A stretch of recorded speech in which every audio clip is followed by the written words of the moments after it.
वाणिज्य और उद्योग मंत्री पीयूष गोयल ने जताया विश्वास, कहा देश का माल और सेवा निर्यात इस साल 750 अरब डॉलर तक पहुंचेगा। पिछले वर्ष के निर्यात का आंकड़ा इस साल फरवरी में ही हुआ पार।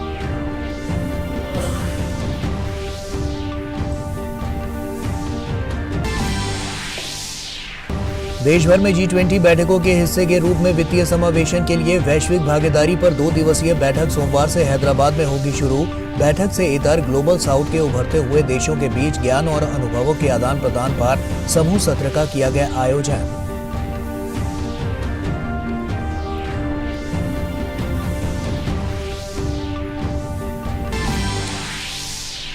ईरान अपने यहां 3 अघोषित स्थलों पर पाए गए यूरेनियम कणों की लंबे समय से रुकी हुई अंतर्राष्ट्रीय परमाणु ऊर्जा एजेंसी की जांच में सहयोग के लिए हुआ तैयार। ईरान एजेंसी को अधिक जानकारी मुहैया करने के साथ साथ पहुंच भी प्रदान करेगा।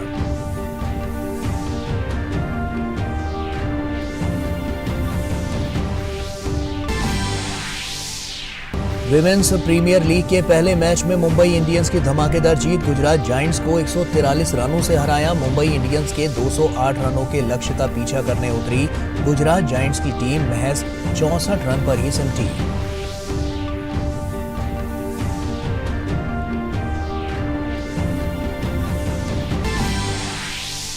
रूस के नियल मेदवेदेव ने अपने ही देश के एंड्री रूबलेव को 6-2, 6-2 से हराकर दुबई टेनिस चैंपियनशिप का खिताब किया अपने नाम। मेदवेदेव ने लगातार तीसरा ATP खिताब किया हासिल।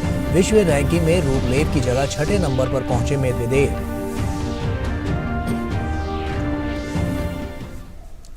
नमस्कार, आप देख रहे हैं DD न्यूज। आपके साथ मैं हूं गौरव श्रीवास्तव।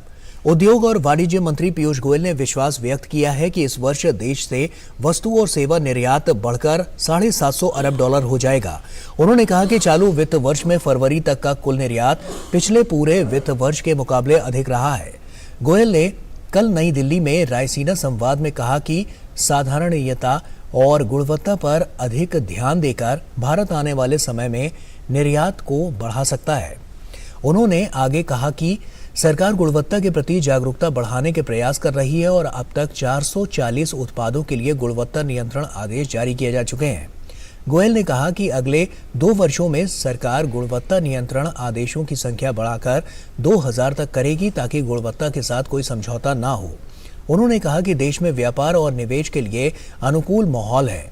गोयल ने यह भी कहा कि खासकर सेमीकंडक्टर में निवेश के लिए कई कंपनियां सरकार के साथ बातचीत कर रही हैं।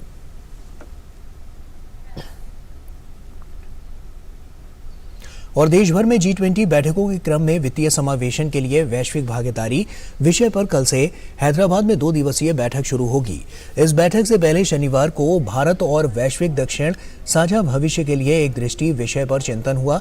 G20 में भारत के मुख्य समन्वयक हर्षवर्धन श्रृंगला ने अपने संबोधन में कहा कि भारत G20 सहित सभी देशों के साथ बेहतरीन नीतियों और अनुभवों को साझा करने के लिए तैयार है ताकि दुनिया के देश 2030 तक सतत विकास लक्ष्यों को हासिल कर सकें। उन्होंने डिजिटल डिवाइड को कम करने पर की जरूरत पर भी बल दिया। नागालैंड विधानसभा चुनाव में एनडीए गठबंधन की दोबारा जीत के बाद राज्य में नई सरकार बनाने की तैयारियां चल रही हैं। आज नागालैंड के मुख्यमंत्री नेफ्यू रियो और असम के मुख्यमंत्री हेमंत बिस्वा शर्मा दिल्ली में भाजपा के राष्ट्रीय नेतृत्व से मिलेंगे। दोनों नेता भाजपा के वरिष्ठ नेताओं के साथ राज्य में सरकार गठन को लेकर बातचीत करेंगे। माना जा रहा है कि उप मुख्यमंत्री पद और अन्य पदों के लिए भाजपा आलाकमान से बात होगी। वहीं नागालैंड के मुख्यमंत्री नेफ्यू रियो ने शनिवार को इस पद से इस्तीफा दे दिया। वो 7 मार्च को 5वीं बार सीएम पद की शपथ लेंगे। 4 बार के मुख्यमंत्री रियो ने कोहिमा स्थित राजभवन में राज्यपाल ला गणेशन से मुलाकात कर अपना इस्तीफा सौंपा। इससे पहले एनडीपीपी के नवनिर्वाचित विधायकों की बैठक में सर्वसम्मति से नेफ्यू रियो को पार्टी विधायक दल का नेता चुना गया। रियो की एनडीपीपी ने नागालैंड विधानसभा चुनाव में 25 सीटें जीती हैं, जबकि उसकी सहयोगी भाजपा ने 12 सीटें जीती हैं। सिकंदराबाद के कॉलेज ऑफ डिफेंस मैनेजमेंट में general Rawat India Australia young officers exchange programme के 2 दिवसीय उद्घाटन संस्करण में ऑस्ट्रेलिया और भारत के 15 अधिकारियों ने भाग लिया। रियर एडमिरल संजय दत्त ने अधिकारियों को आपसी समझ विकसित करने और उभरती सुरक्षा चुनौतियों को सामूहिक रूप से उनका सामना करने के लिए किया।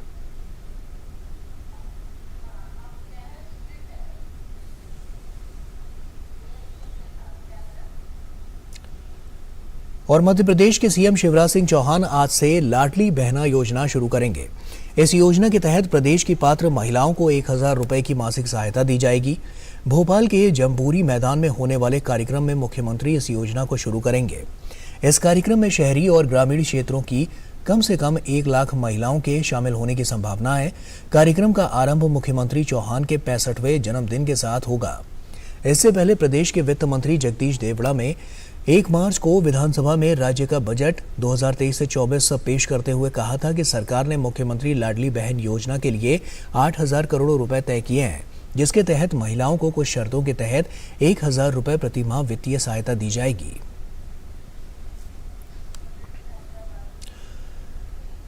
उत्तर प्रदेश सरकार ने इलेक्ट्रिक वाहनों को बढ़ावा देने के लिए बड़ा निर्णय किया है। उत्तर प्रदेश में अब ईवी की खरीद पर कोई टैक्स नहीं लगेगा और न ही कोई रजिस्ट्रेशन फीस देनी होगी। उत्तर प्रदेश सरकार ने इस संबंध में पूर्व में जारी एक अधिसूचना को संशोधित कर दिया है। इसके अंतर्गत 3 साल तक का टैक्स और रजिस्ट्रेशन फीस नहीं देनी होगी। वहीं प्रदेश में ही निर्मित इलेक्ट्रिक व्हीकल्स की खरीद पर यह छूट 5 साल तक मान्य होगी। सरकार की ओर से सभी जनपदों के आरटीओ को भी तत्काल प्रभाव से निर्देशों का अनुपालन सुनिश्चित करने के लिए आदेश दिए गए हैं। उत्तर प्रदेश के गाजीपुर में फुल्लनपुर क्रॉसिंग पर स्थित मुख्तार अंसारी गैंग के सदस्य रहे कमलेश सिंह प्रधान के घर पर ध्वस्तीकरण की कार्रवाई चल रही है। मौके पर भारी संख्या में पुलिस व प्रशासन के अधिकारी और कर्मचारी मौजूद हैं। अवैध रूप से बने इस मकान को गिराने के लिए गाजीपुर के डीएम ने मई 2022 में आदेश जारी किए थे। हालांकि कमलेश सिंह प्रधान की मृत्यु कुछ साल पहले हो चुकी है। वहीं प्रशासनिक अधिकारियों के मुताबिक फुल्लनपुर रेलवे क्रॉसिंग पर बने इस मकान के निर्माण में न केवल मानकों का उल्लंघन किया गया है, बल्कि बिना नक्शे को पास कराए ही इतनी बड़ी इमारत खड़ी कर दी गई है। जम्मू कश्मीर के पुलिस महानिदेशक दिलबाग सिंह ने कहा कि आतंकवाद को खत्म करने के प्रति सुरक्षा बलों के संकल्प के कारण जम्मू कश्मीर में आतंकवाद लगातार कम हो रहा है, लेकिन पाकिस्तान राज्य में आपको बता दें कि और अधिक आतंकवादियों और हथियार और नशीले पदार्थ भेजने की कोशिश कर रहा है। राज्य के शीर्ष पुलिस अधिकारियों ने शुक्रवार को पुंछ जिले में नियंत्रण रेखा के पास नशीले पदार्थों के एक तस्कर के घर से 7 किलो हेरोइन, 2 करोड़ रुपए से अधिक की नकदी और गोला बारूद की बरामदगी को एक बड़ी सफलता बताया है। उन्होंने कहा कि सुरक्षा बल जम्मू कश्मीर में आतंकवाद को जड़ से समाप्त करने के लिए व्यापक कार्रवाई कर रहे हैं। श्री दिलबाग सिंह ने कहा कि पुलिस ने भूमिगत और ओवरग्राउंड चैनलों की मदद से घुसपैठ को नियंत्रित किया गया है। आगे बढ़ते हैं और आपको बता दें कि सीबीआई ने निजी कोचिंग सेंटरों द्वारा जेईई मेन 2021 परीक्षा में कथित धांधली से संबंधित मामले की चल रही जांच में एक फरार आरोपी को गिरफ्तार किया है। आरोपी काफी समय से फरार चल रहा था। सीबीआई ने आरोपी को उसके हरियाणा के गुरुग्राम में स्थित ठिकाने से पकड़ा। गिरफ्तार आरोपी को शनिवार को कोर्ट में पेश किया गया था, जहां से उसे 5 दिन की पुलिस हिरासत में भेज दिया गया। सीबीआई ने जांच के दौरान पाया कि परीक्षा में धांधली के लिए अलग अलग तौर तरीकों का इस्तेमाल किया गया था, जिसमें परीक्षा से 1 दिन पहले कथित तौर पर पेपर लीक होना, भुगतान किए गए सॉल्वरों को ऑनलाइन परीक्षा केंद्रों की रिमोट एक्सेस की पेशकश करना और परीक्षा के दौरान उम्मीदवारों को उत्तर से संबंधित चिट की आपूर्ति करना शामिल था। सीबीआई ने मामले की जांच के सिलसिले में शनिवार को दिल्ली, एनसीआर सहित कई शहरों में 19 जगहों पर छापेमारी की है। और जम्मू कश्मीर में आतंकवाद पर एनआईए का कड़ा प्रहार लगातार जारी है। पिछले कुछ दिनों से घाटी में आतंकवाद को बढ़ावा देने वाले आतंकियों की संपत्तियों को कुर्क किया जा रहा है। इसी कड़ी में एनआईए ने शनिवार को जम्मू कश्मीर के कुपवाड़ा जिले में हिजबुल मुजाहिदीन के आतंकवादी बशीर अहमद की संपत्ति कुर्क की।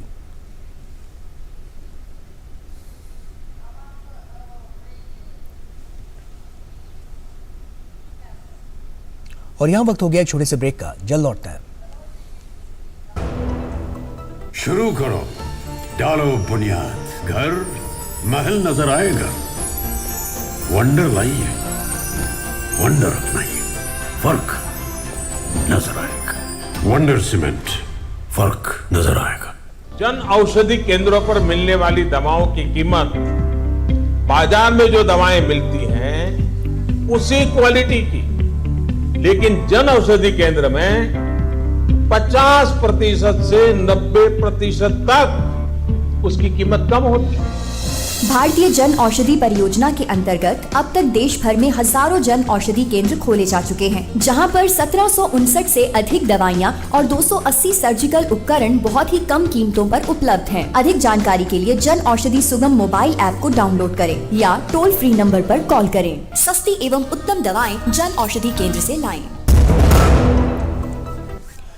तो ब्रेक के बाद एक बार फिर से आप सभी का स्वागत है। नौसेना की दक्षिणी कमान ने शनिवार को कहा कि केरल के कोच्चि में ब्रह्मपुरम अपशिष्ट संयंत्र में लगी भीषण आग को बुझाने के लिए 5000 लीटर से अधिक पानी का छिड़काव किया गया। नौसेना ने आईएनएस गरुड़ के ALH चॉपर में large aerial liquid dispenser equipment का इस्तेमाल करते हुए हवाई अग्निशमन का अभियान चलाया। इससे पहले दक्षिणी नौसेना कमान ने 3 मार्च को अपनी अग्निशमन सेवाओं को तुरंत कार्रवाई में लगाया था। स्थानीय प्रशासन के प्रयासों को बढ़ाने के लिए मौके पर नौसेना की दमकल गाड़ियों को भी तैनात किया गया था। आगे की सीमा का आकलन करने के लिए नौसेना के हेलीकॉप्टर द्वारा हवाई मुआयना भी किया गया।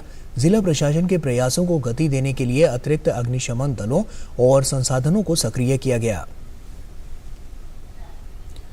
उधर महाराष्ट्र के यवतमाल में भूमिगत पानी की पाइप फटने की घटना कैमरे में कैद हो गई है और चौंकाने वाले वीडियो में देखा जा सकता है कि पानी जमीन फाड़कर स्पीड से ऊपर की तरफ आ रहा है। दरअसल यहां शनिवार को सड़क के बीचों बीच पानी की पाइपलाइन फट गई। पाइपलाइन फटने से सड़कें खुल गईं और स्कूटर सवार एक महिला पानी के तेज बहाव में फंस गई। घटना यवतमाल हाउसिंग सोसाइटी के पास हुई है। सोशल मीडिया पर वायरल हो रहे इस वीडियो में देखा जा सकता है कि जमीन के नीचे से जबरदस्ती पानी फूटने के बाद सड़क धंस गई है। घटना के बाद इलाके में पानी भर गया है। उत्तरकाशी की बात करें तो उत्तरकाशी में शनिवार देर रात एक के बाद एक भूकंप के 3 झटके महसूस किए गए। झटके महसूस होते ही लोग अपने घरों से बाहर निकल आए। फिलहाल इस दौरान किसी तरह की जान माल की कोई सूचना नहीं है। ऐसे में पहला झटका रात तकरीबन 12:40 पर, दूसरा झटका 12:45 पर और तीसरा झटका 1:01 पर रात में महसूस किया गया। राष्ट्रीय भूकंप विज्ञान केंद्र के आंकड़ों के अनुसार 12:45 पर आए भूकंप की तीव्रता रिएक्टर पैमाने पर 2.5 थी, जिसका केंद्र तहसील भटवाड़ी के अंतर्गत सिरूर के जंगल में बताया जा रहा है। भूकंप से कहीं से भी किसी तरह के नुकसान की खबर नहीं है। वहीं श्रीनगर, जम्मू कश्मीर में भी भूकंप के झटके महसूस किए गए। ईरान और अंतर्राष्ट्रीय परमाणु ऊर्जा एजेंसी के बीच एक नया समझौता हुआ है। इस समझौते के तहत ईरान देश के कुछ परमाणु संयंत्रों पर निरीक्षण के लिए निगरानी कैमरों और निगरानी उपकरणों को फिर से शुरू करने पर सहमत हुआ है। संयुक्त राष्ट्र की परमाणु निगरानी एजेंसी के प्रमुख राफेल मरियानो ग्रोसी ने शनिवार को ईरान में अधिकारियों के साथ बैठक की। बैठक के बाद एक संयुक्त संवाददाता सम्मेलन में मरियानो ग्रोसी ने कहा कि ईरान ने परमाणु संयंत्रों में नियुक्त निरीक्षण करने की अनुमति देने पर सहमति व्यक्त की है।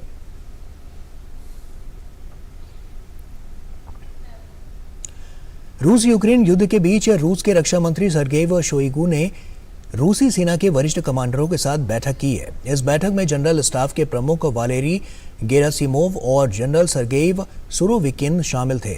रक्षा मंत्रालय ने एक बयान में कहा है कि हथियारों, सैन्य उपकरणों और गोला बारूद जैसे मुद्दों पर चर्चा की गई। रिजर्व सेना को युद्ध प्रशिक्षण के मुद्दों पर भी बातचीत हुई। इससे पहले सर्गेई शोइगु ने यूक्रेन में तैनात रूस की सेना के कैंप का दौरा किया था।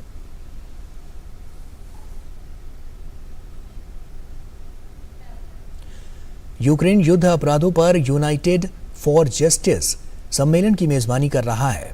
शनिवार को यूक्रेन की प्रथम महिला जेलेंस्का ने यौन हिंसा और युद्ध अपराधों पर एक पैनल में भाग लिया।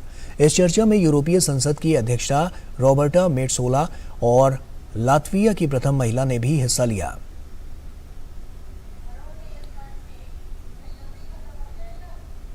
यूनाइटेड फॉर जस्टिस सम्मेलन के दौरान जेलेंस्का ने कहा कि यूक्रेन की अदालत रूसी सैनिकों द्वारा किए गए यौन हिंसा के 171 मामलों की जांच कर रहा था, जो केवल आधिकारिक संख्याएं थी।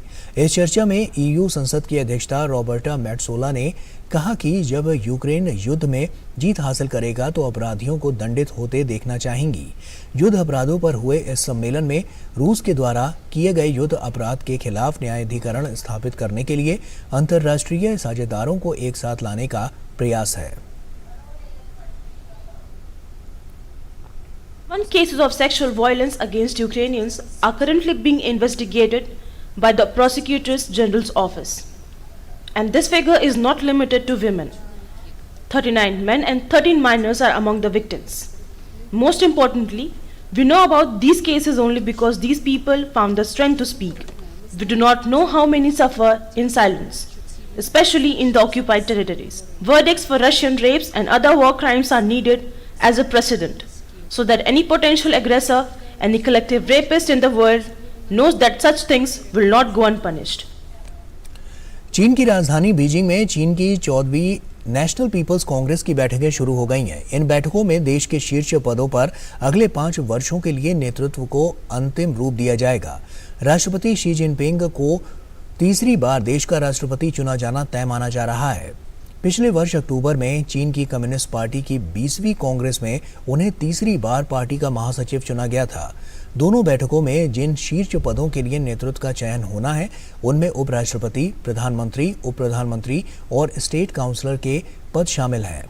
बैठक में इस वर्ष के लिए चीन की अर्थव्यवस्था की वृद्धि दर के लक्ष्य और रक्षा बजट की घोषणा महत्वपूर्ण होगी। चीन ने शनिवार को अपना रक्षा बजट बढ़ाने के संकेत दिए हैं। इंडोनेशिया की राजधानी जकार्ता में कल रात भीषण आग में 13 लोगों की मृत्यु हो गई।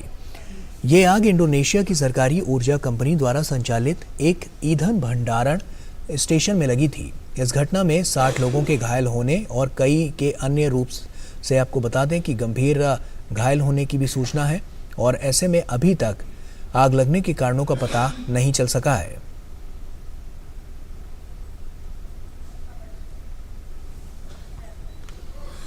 और यहां वक्त एक छोटे से ब्रेक का हो गया है।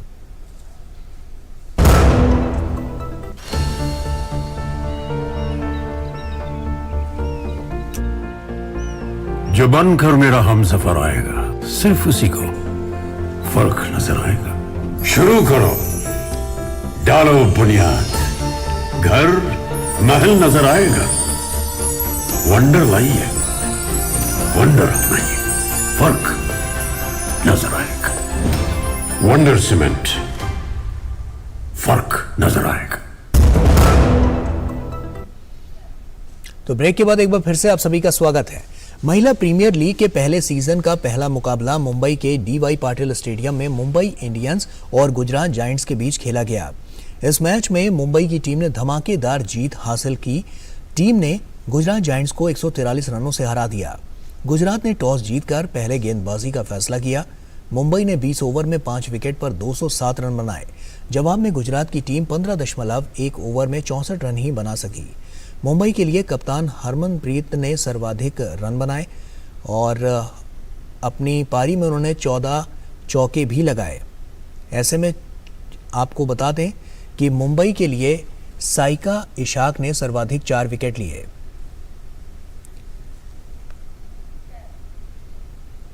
रूस के दानिल मेदवेदेव ने लगातार तीसरी बार एटीपी खिताब अपने नाम कर लिया है। उन्होंने ये कामयाबी दुबई ओपन के खिताब को जीतकर हासिल की। शनिवार को खेले गए प्रतियोगिता के फाइनल मुकाबले में मेदवेदेव ने आंद्रे रूबलेव को 6-2, 6-2 के सीधे सेट में शिकस्त दी। गौरतलब है कि दानिल मेदवेदेव इस प्रतियोगिता में जबरदस्त फॉर्म में नजर आए हैं। मेदवेदेव ने सेमीफाइनल में विश्व नंबर 1 सर्बिया के नोवाक जोकोविच को इससे पहले शिकस्त दी थी। मेदवेदेव पिछले 14 मैच से जीतते आ रहे हैं और इससे पहले पिछले महीने फरवरी में इस खिलाड़ी ने रॉटरडैम और दोहा में भी खिताब को अपने नाम किया था। इस जीत के बाद अब मेदवेदेव की नज़र इंडियन वेल्स के खिताब को जीतने की रहेगी। साल 2016 से देश में प्रचलन में आया बोशिया का खेल वैसे तो लंबे समय से पैरालंपिक का हिस्सा है, लेकिन इस बार भारतीय खिलाड़ी भी पेरिस पैरालंपिक को ध्यान में रखकर अपनी तैयारी को अंजाम दे रहे हैं। तो क्या है बोशिया का खेल और इससे जुड़े खिलाड़ी इसमें अपने करियर को किस रूप में देख रहे हैं, इन सब बातों को समेटे देखिए ये खास रिपोर्ट। दिव्यांगता कोई अभिशाप नहीं बल्कि वह दिव्य शक्ति है जो खुद में विश्वास का अलग जगाकर एक नई राह खोलती है और इसी नई राह पर इन खिलाड़ियों ने खुद को उतारा है। ये तस्वीर राजधानी दिल्ली में आयोजित हुई 7वीं senior, junior and sub junior boccia राष्ट्रीय चैंपियनशिप की है, जिसमें 21 राज्यों के प्रतिभागियों ने हिस्सा लिया।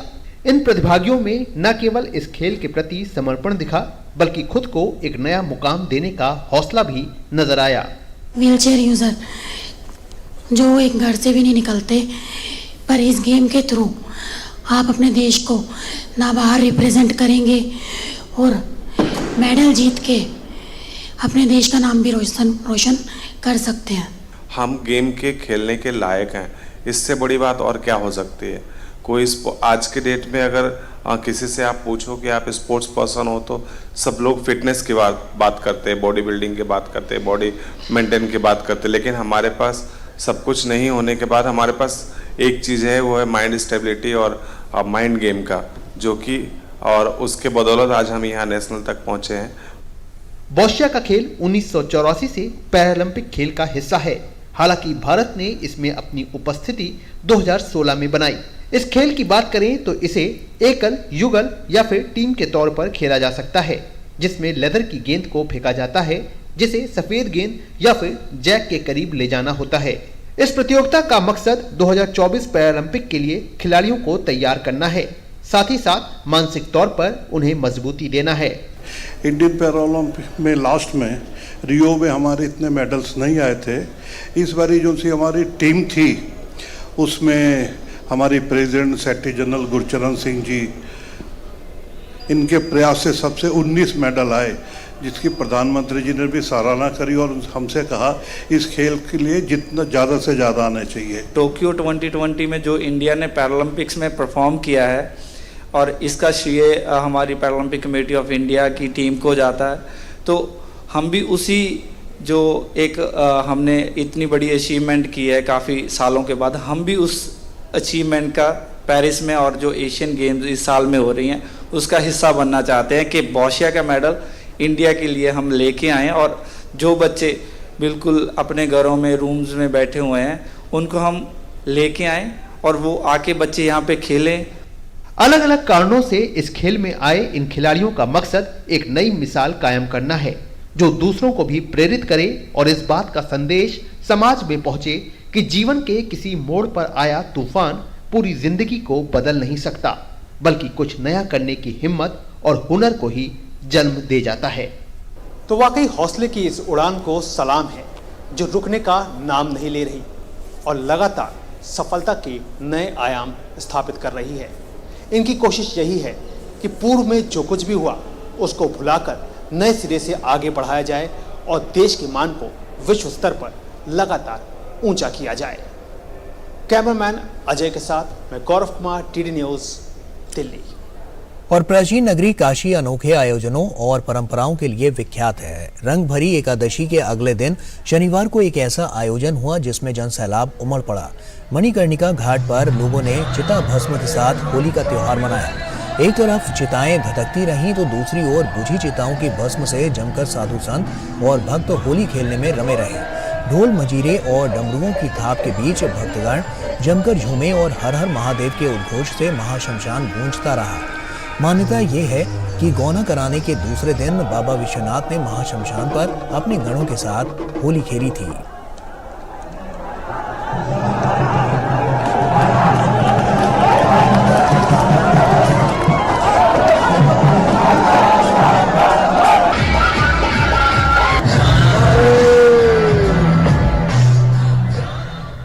भारत में मिठाइयाँ हर त्योहार का महत्वपूर्ण हिस्सा रही हैं। सेवई पारंपरिक रूप से ईद पर तैयार की जाती है, उसी तरह गुजिया होली के पर्व की खासियत है। त्योहार से पहले लखनऊ के एक दुकान ने मीठी डिश को अनोखा मोड़ देते हुए बाहुबली गुजिया बनाया है। यही नहीं, दुकान ने 1.5 किलो वजनी विशाल बाहुबली गुजिया खाने की प्रतियोगिता का भी आयोजन किया है। गुजिया का आकार करीब 14 इंच है। आमतौर पर एक गुजिया 4 इंच लंबी होती है। वहीं गुजिया में बादाम, पिस्ता, खोया, चीनी और केसर भरा गया है।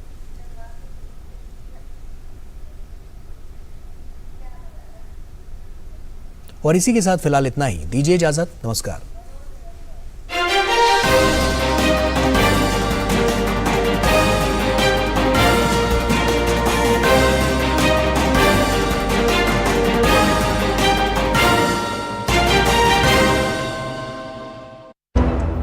शुरू करो।